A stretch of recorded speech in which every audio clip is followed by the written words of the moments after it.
Hi, thanks for joining us on this episode of Sports Bets for Free. My name is Scott Jenkins, your host, just a local sports bettor here in Phoenix, Arizona. And hopefully today with our picks and your picks, it's going to be another profitable day for you. NFL Week 14. We're getting down to the last 4 or 5 games of the regular season here. So last week of bye weeks as well. So got some great games to get into. We'll go ahead and get into the early slate. First one up, the game's in the early window. Lions at the Bears. Bears +3 at home, 43 total. Supposed to be a little bit of weather, not confirmed yet in this particular matchup. So Goff has not been great in bad weather, so I'm hoping the weather stays away as we have went with the Lions here. Just overall better team. The Bears have showed some life as of late, but not consistency, which I think everybody's looking for.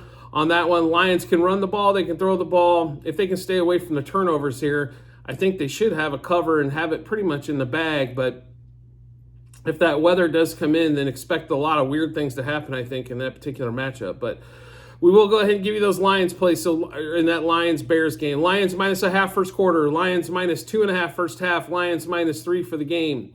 Amon-Ra St. Brown over 6.5 receptions. Amon-Ra St. Brown over 73.5 receiving yards. DJ Moore over 5.5 receptions. DJ Moore over 67.5 receiving yards. David Montgomery over 60.5 rush yards. Lions over 10.5 team total first half. Lions over 23.5 team total. And then Justin Fields over 193.5 pass yards. Justin Fields over 16.5 completions. And Jared Goff for an interception. So quite a bit of action in this particular matchup. Like I said, the records kind of speak for themselves on this one, but it is a divisional game. You know, things can get a little bit dicey if the weather gets involved, especially, but Detroit can run the ball if the weather gets a little nasty, so they should still not even have a problem. Although their defense as of late has been a lot worse than it was at the start of the season. It's starting to look more like last year's defense than the start of this season, so keep an eye out for that one. But we'll go through those Lions plays one more time. So Lions-Bears plays one more time. Lions -0.5 first quarter, -2.5 first half, -3 for the game. Amon-Ra St. Brown over 6.5 receptions. Amon-Ra St. Brown over 73.5 receiving yards. DJ Moore over 5.5 receptions. DJ Moore over 67.5 receiving yards. David Montgomery over 60.5 rush yards. Lions over the 10.5 team total first half. Lions over 23.5 team total. Justin Fields over 193.5 passing yards. Justin Fields over 16.5 completions. Jared Goff to throw an interception. Next game up in the same window, Rams-Ravens. Ravens 7.5 point home favorite, 39.5 total. Could be a lot of weather this weekend just for everybody to keep an eye out. We are in December. Things do happen, right? Not everybody's blessed to be here in the desert. Of course, you wouldn't say that during the summer months. But anyway, Ravens, I've mentioned this several times before. In my opinion, if they do not turn the ball over, they are the best team in football. The key is keeping that way. Rams do not travel well, haven't traveled well all season, haven't traveled well for multiple years. I really think the line should be closer to 10. I think, though, the number needs to be 7.5 to engage money on both sides. But otherwise, there'd just be a lot of Rams money, I think. So this particular game going on here, let's get to those plays here for you. So Ravens -1.5 first quarter, -3.5 first half, -7.5 for the game. Ravens over 12.5 team total first half. Ravens over 23.5 team total for the game. Taking a little flyer here, Lamar Jackson over 1.5 passing touchdowns. It's +1, it was +150 plus, but Odell Beckham over 33.5 receiving yards. Kyren Williams for the Rams, under 16.5 rush attempts and under 71.5 rush yards. I just think they're going to get the Ravens get ahead early in this game, and the Rams have to press the metal a little bit with throwing the ball, which is going to lead to our next play, which is a Matt Stafford interception. So one more time in that Ravens-Rams game. Ravens -1.5 first quarter, -3.5 first half, -7.5 for the game. Lamar Jackson over 1.5 passing touchdowns. Odell Beckham over 33.5 receiving yards. Kyren Williams under 16.5 rush attempts and under 71.5 rush yards. And Matt Stafford to throw a pick. And then the team total, if I mentioned it, Ravens over 12.5 team total first half and 23.5 team total for the game. Next game up, Texans-Jets. Weather's supposed to be a factor here again. That's the reason why some of these props are pretty low, especially like the C.J. Stroud passing prop, which seemed to brought more controversy to our channel than maybe anything. He was only at like 214, 215. I think we grabbed it at 217. I didn't think it was going to go down, but the weather's kind of scaring people off. I will say this, the Texans running the ball have not been superior run team. So if they're going to move the ball, they're going to have to throw it. Doesn't mean necessarily it's going to be 30 yards downfield, but you could see a lot of dump offs. Those passes do not take as much. And if it's just going to be rain, these guys can throw in the ball in the rain. The thing is like 30-mile-an-hour winds. So, and that's if we're trying to go, deeper down the field. If it's more of a check down Charlie type pass, not as, it doesn't affect that quite as much. So, Jets are 3.5-point home dogs. Zach Wilson starting again. Tank Dell obviously out for the year. Totals came down to 32.5 in this particular matchup. We do have a few plays in this one, not a ton. We do like, let's see here. We like C.J. Stroud over the 217.5 pass yards, like we mentioned. Nico Collins over 5.5 receptions. I think they're going to see a lot of underneath shallow cross type stuff. The Jets play a lot of zone anyway, so they keep everybody in front of them. So I see Nico maybe getting a lot of catches, but it might not equate to, 80, 90 yards or something to that effect. Jets under the 14.5 team total. Texans over the 17.5 team total. Garrett Wilson over 54.5 receiving yards. It doesn't seem to matter how bad that is. And he's normally a guy that catches all of his damn passes late, especially when Zach Wilson's playing. But I don't expect them to score 14 points. But I do expect Garrett Wilson to get 4 catches for 60 yards. It just seems to happen that way for him. So one more time in that Texans-Jets game, C.J. Stroud over 217.5 pass yards. Nico Collins over 5.5 receptions. Jets under the 14.5 team total. Texans over the 17.5 team total. Garrett Wilson over 54.5 receiving yards.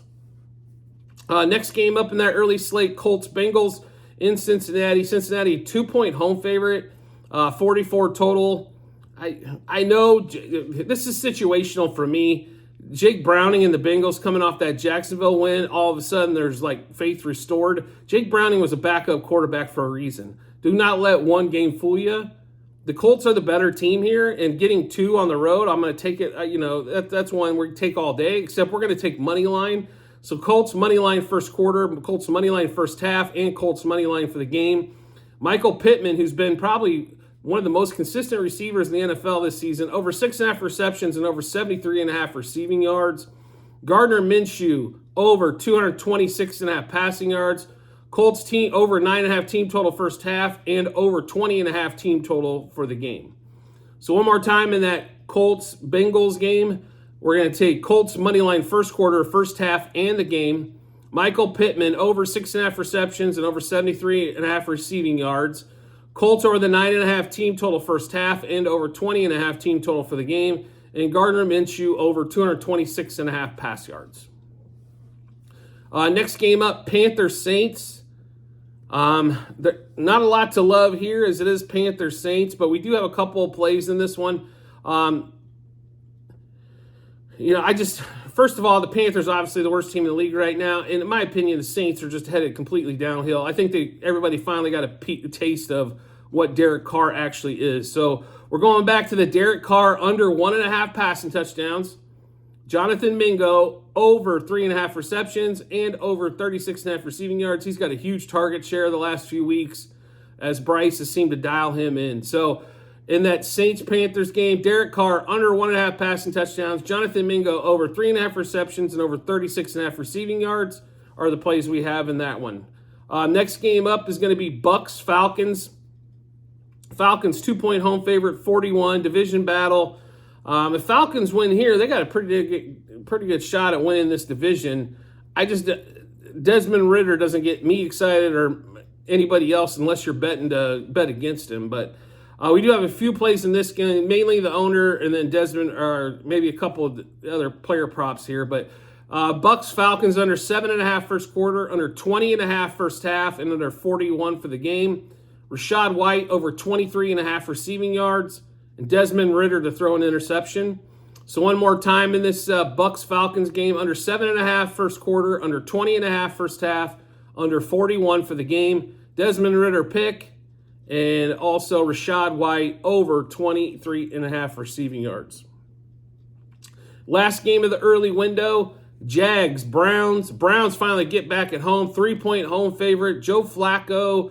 It sounds like Trevor Lawrence is probably going to play. Total at 33.5, right around 33.5 is where it sits currently. It's going to be a tough one, I think, to kind of figure out, if Lawrence is going to play, how hampered is he going to be? If not, then it's C.J. Beathard, and oh my God, what bad can happen? But the one thing the Browns do extremely well is play great defense at home. So we're going to roll with that, assuming that the Jags maybe can't move the ball extremely well. So Browns-Jags under 6.5 first quarter, under 17.5 first half, and under 33.5 for the game. And also Myles Garrett over 3/4 of a sack. So in that Browns-Jags game, under 6.5 first quarter, under 17.5 first half, and under 33.5 for the game. And then we've also got Myles Garrett over 3/4 of a sack. Then we get into the late afternoon window. And we'll start off with Seahawks 49ers. Should be, I don't know, it's a division battle, but the teams seem to be going in opposite directions. I mean, the Seahawks, the 49ers are almost up to a 2-touchdown favorite on that one there. But we do like a few plays in this game. We stayed away from the line, but we do like 49ers over 14.5 team total first half, and we're going to take over 29.5 team total for the game. Brock Purdy over 257.5 pass yards. Brock Purdy over 1.5 passing touchdowns. Geno Smith to throw an interception. I think we see that one from us every week. Deebo Samuel over 49.5 receiving yards and over 3.5 receptions. Brandon Ayuk over 67.5 receiving yards. So one more time in that 49ers-Seahawks matchup. 49ers over 14.5 team total first half. 49ers over 29.5 team total for the game. Brock Purdy over 257.5 pass yards. Brock Purdy over 1.5 passing touchdowns. Geno Smith to throw an interception. Deebo Samuel over 3.5 receptions and over 49.5 receiving yards. Brandon Ayuk over 67.5 receiving yards on that particular one there. Next game up, Vikings-Raiders. Raiders 3-point home dog against the Vikings at 40-point total. I know JJ's back, but really the Vikings are favored by 3 on the road? Okay. Well, thank you for the points. We'll take those. Raiders plus 1.5 first quarter, plus 1.5 first half, plus 3 for the game. Jacoby Myers over 3.5 receptions and over 41.5 receiving yards. Jacoby Myers anytime touchdown on that particular game there. So one more time, Raiders plus 1.5 first quarter, plus 1.5 first half, plus 3 for the game. Jacoby Myers over 3.5 receptions, over 41.5 receiving yards, and an anytime touchdown as well in that particular matchup. Next game up is going to be a Bills-Chiefs. Okay, so this one's kind of crazy to me. Chiefs favored by 1.5, depending on where you've got it this week. They were favored by more points against Philly, who Philly is better than the Bills. Like I said, I'm kind of curious about that one. Total 49. KC coming off a loss. Mahomes is 10-0 coming off a loss to boot. So I don't know how you don't go with the Chiefs here, but I understand this hasn't been necessarily their banner year offensively, but defensively, it's been their best year as well. So we did get this at 1.5. Thought it might go the other way, but you live, you learn, and you move on, right? So Chiefs minus 1.5 first quarter, first half, and game. Rashee Rice over 4.5 receptions and over 50.5 receiving yards. Dalton Kincaid over 36.5 receiving yards. Josh Allen to throw an interception. Josh Allen over 36.5 pass attempts. Mahomes over 35.5 pass attempts. Now, we are going to play Gabe Davis here because every time he seems to go to Arrowhead, he seems to score and put up huge numbers. So Gabe Davis over 39.5 receiving yards and Gabe Davis for an anytime touchdown. Chiefs over 12.5 team total first half. Chiefs over 24.5 team total for the game. And Josh Allen over 32.5 rushing yards. As he does tend to run for more yards in the bigger games or against the better teams. So one more time, Chiefs minus 1.5 first quarter, first half, and game. Rashee Rice over 4.5 receptions, over 50.5 receiving yards, and Dalton Kincaid over 36.5 receiving yards. Josh Allen to throw an interception. Josh Allen over 36.5 passing attempts. Mahomes over 35.5 passing attempts. Gabe Davis over 39.5 receiving yards, and Gabe Davis for an anytime touchdown. Chiefs over the 12.5 team total first half. Chiefs over 24.5 team total for the game. Josh Allen over 32.5 rushing yards. So next game up is Broncos-Chargers. Chargers 2.5 home favorite, 44 total. We do not have a play on this game as of yet. Make sure you do check the Google Sheets at the end of the episode, as more than likely we will have a play or two, prop or two on this one. So if you want to check those out, just make sure at the end of the episode in the comment section you'll see a link to docs.google.spreadsheet. That is our ledger for all of our bets that we're going through, how many units we placed on that, what juice we got them at, and what book they were placed with. So we're going to get to the Sunday night game. This will be the last game of this episode. We will be back for the Monday night 2-pack, as there's 2 games on Monday night. Eagles at the Cowboys. The Cowboys 3.5-point favorite. I thought this line would move to 3 by now, but it doesn't seem like it wants to bounce off of that. So I think if it moves to 3, then a whole bunch more Dallas money comes in at 3, and then it bumps back to 3.5. A total of 51.5. So Cowboys at home have been averaging 40 points a game over the last 4 games. They're 13 or 14-0 over the last couple of years playing at home. They are a fantastic home team. The Eagles are in one of those stretches where they played the Chiefs, the Bills, the 49ers, and now the Cowboys before their schedule kind of eases up with 2 against the Giants, 1 against the Commanders, and 1 against the Cardinals. So how do I put this? I just think they're kind of beat up a little bit. It's probably the best way to see it. And coming off a game, the 49ers, most teams the following week, the week after they play the 49ers, is normally either another loss or definitely not a cover. So in this particular matchup, it looks like it could be a loss, which would move them down to 3 losses with San Francisco and with the Cowboys. But they have the easiest remaining schedule out of the bunch. So, is it going to be life or death? Possibly. But Philly's defense is not as strong as it was last year, for sure. Their secondary got more exposed this year due to the fact that the pass rush isn't as fantastic as it was last year. A great pass rush will make up for a lot of things. So the defense isn't as good, especially in the passing game, and that's where the Cowboys excel. I know McCarthy, at the start of the season, McCarthy's going, they're going to run the ball, not just light up the scoreboard. He has thrown in the run game, but they definitely can light it up in the pass game. CeeDee Lamb's turned into a beast. He's been good, but he's never been this good, right? Where he's like, you can mention him in the top 5 receivers. Then you have Brandon Cooks, who's catching longer touchdowns. Gallup really hasn't even been a factor, but their weapon that showed up more than not has actually been Jake Ferguson on the tight end. So letting Dalton Schultz go and not paying that $10+ million franchise tag was a wise idea on the side of the Cowboys. So in this particular matchup here, we're not taking a side, but we do like the total quite a bit. So Cowboys, Eagles over 9.5 total first quarter, over 25.5 total first half, over 51.5 for the game. Cowboys over over 13.5 team total first half, over 27.5 team total for the game.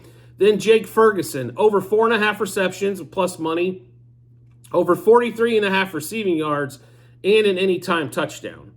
So one more time in that Cowboys-Eagles game, we like the over 9.5 first quarter, over 25.5 total first half, and over 51.5 for the game. Cowboys over 13.5 team total first half. Cowboys over the 27.5 team total for the game. Ferguson over 4.5 receptions, over 43.5 receiving yards, and an anytime touchdown. So like I mentioned before, at the end of this episode, you will see a link in the comment section to the Google Sheet. It'll have docs.google.spreadsheet and a bunch of other stuff behind it. This is a link to all of our bets for Sunday that we have. We're still working on Monday bets, so we'll have a Monday Night Football episode with 2 games going on there. But we'll cover the games we have. Also, we might update something between today and tomorrow, so make sure you get that. Once you log into the Google Sheets, you can pretty much check those out at any time that you want. You can just circle back to that. You can check it. If you have the Sheets, Google Sheets app on your phone, it'll just be stored in there as something that you viewed before. So feel free to do that. Check that out. And as always, make sure you subscribe and get notifications to our YouTube channel So when we drop our bets, you get those first. Makes life really simple, especially when you have the notifications turned on. You just subscribe to us, turn those notifications on. Then you get a notification to your phone or to your device, whichever one you have it set up on, to let you know Sports Bets for Free has dropped some new bets. Gives you plenty of time to match them up with your bets and give you that ton of confidence you need heading to the betting app or betting window. I do appreciate everybody's support as always and look forward to seeing you on the next episode.